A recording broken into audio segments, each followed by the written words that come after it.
Hey guys, welcome back to my channel, and today we're going to be talking about advertising again. But before we get into that, I would just like to say a few words because I think yesterday's video concerned quite a few people, and I'd just like to clarify that I'm fine, I'm okay. Just, you know, a few things, sometimes you get a bit overwrought, but generally I'm fine. Thank you all so much for all your kind words. I really did appreciate it, and I'm sorry if I unduly concerned anybody. There's so much going on in the world right now, so many people are having such hard times, and it's hard to comprehend some things that happen. And well, anyway, I'm fine. Please, let's get into this video because I have words to say, and whilst the words are in my head because I've not got this written down, I need to say what I want to say before I forget. Right, so I've talked on this channel many times about advertising, and it's a topic which some find interesting, some don't find interesting. But it is, when it comes to influencers, it's important for them to clearly advertise, and it's for us as consumers to make sure these influencers are held accountable for that, because otherwise it's just a free-for-all, right? YouTube and social media is a new form of advertising method over the past 10 years or whatever, right? So the laws are in place, but quite often they're trying to catch up. And when it comes to TV advertising, it's very straightforward. There's very strict guidelines about what you can and can't do, and companies know they cannot get away with anything. You know, before an ad goes on TV, it has to go through all the checks from the advertising standards, right? When it comes to advertising on YouTube and social media, it is far less, I'm not going to say far less strict, but it kind of is, because there's nobody checks before you put an ad up. Anybody can put an ad, and it doesn't need to be checked. However, that doesn't mean to say there's no rules, and with a lot of the people who are doing the ads or advertising, they are largely just influencers, small businesses, and they maybe either don't know the rules or they think the rules don't apply to them, and this is why we have to keep on at them. Anyway, I've gone on long enough about the whys and wherefores of advertising. What I'm going to run through with you right now is a quick summary of who needs to advertise and why. So this is from the ASA website. Consumers should be able to recognize that something is an ad without having to click or otherwise interact with it, since it needs to be clear and obvious. So it basically, that summarizes why or how you need to display your ads, right? And it's to make sure that people do not need to click further or have to try and guess if something's an ad. Now, what counts as payment? And it's not just monetary. Obviously, if you're paid a specified amount of money to create and or post a particular piece of content, that counts as payment, quite clearly.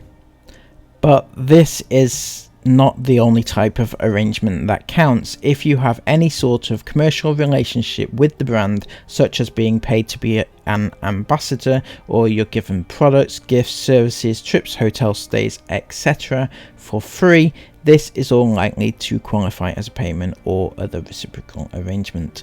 So those are the basic level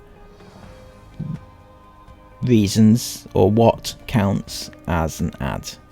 Now, who needs to disclose an ad? This is where we get to the nitty-gritty. When a brand gives an influencer a payment, any posts that then promoting or endorsing the brand or its products or services become subject to consumer protection law. You will also need to make sure it's clear when you're posting about your own products or services, e.g. products you've created or events you're running. So those are the basic level reasons for who and why you need to disclose ads, right? However, it gets a little bit more complex, what we're going to be talking about today. So this is where you need to really listen to me. Sorry. I know it can be hard work sometimes, but it's not something that I could find direct information from on the ASA website, but I do know this for certain. If you are a company on YouTube, if you are an influencer on YouTube and you have your own company and you have a separate company advertise on your YouTube video, then you need to disclose that as an ad, because it's two different companies that are involved with each other. So say if Ingham's were doing a video and they advertise Spotify, you'd have to disclose that as an ad, because it's not, you know, you're getting something for free. You know what I mean? Hopefully you know what I mean anyway. Right, so this is where I'm going to explain this in as much detail as I can and as much as you can take from me. Right, so we have Dad v Girls, the YouTube channel, right?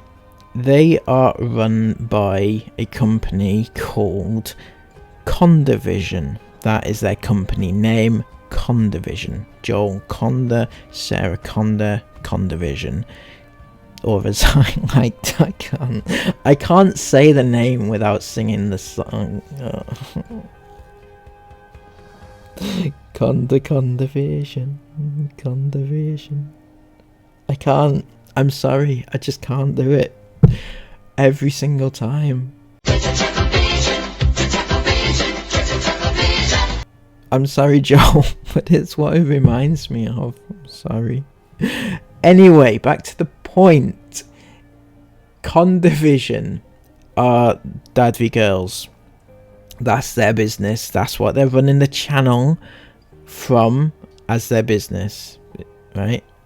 Do we understand that? Condivision Limited.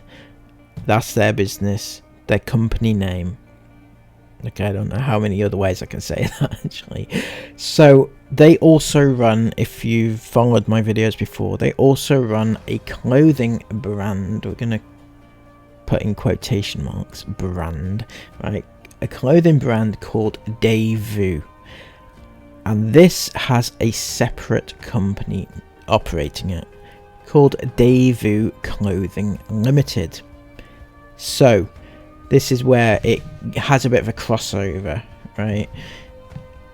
What we've got there is Daewoo. Ignore the fact for a second that both companies are owned by the same person. They have two different companies. You've got Condivision and you've got Daewoo. And Daewoo are advertising on Condivision, right? So Condivision have to declare an ad when they show Daewoo clothes on their videos. I hope I'm explaining this okay. I do know what I mean, and I hope that it's clear. So that's where we're at with that. Now, as you can see here, they are quite clearly, they advertise on their own channel. Daewoo, and they advertise the clothes. They do a lot of product placement without declaring any of it, ever. Not once have they ever declared an ad for Daewoo clothing. Okay, they wear the clothes all the time, and that is to attract people to buy. They even show it, they display it, they tell people how amazing the clothes are and everything like that. You shouldn't be cold because you're in the new Daewoo coat and it's warm. Oh right? my god. My friend did actually say yes to me. Guys, though. if you haven't seen it, look at that. Sick. That's These what my are, friends do in school. They keep ripping it off. I'm like, oh. if you did miss these Daewoo puffer coats, they are coming back in December. I don't know when we're posting this video, they might already be out. Who knows? What are we going to say? But they don't tell people that it's an ad, which it actually is. And this is wrong. Now, people say that you shouldn't do this. Not declaring ads is bad, right? It is a bad thing.